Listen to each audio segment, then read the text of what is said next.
Good day, everybody. So I actually got a job opportunity in China, and it's quite a big opportunity for me, and I'm so glad to go. So they just wanted a video of me and my aunt, not only me and my aunt, but anyone in my family that can speak Chinese because I need to convince them.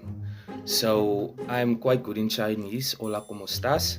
So just give them a speech in Chinese and Tisabel to tell them why I deserve this job. You deserve it. No. I don't know how to take down with you the bread. In Chinese, it's net vir hulle like, hola, ¿cómo estás? You need to convince them in Chinese and this about why I deserve this job. Alam mo magkakaroon ko lang karaka. And explain to them why I deserve the job. Yan mag-ilan mag-laning Yes. And I really I worked hard for this, and I'm going to be quite long away from my family, but it's going to be a great opportunity for me.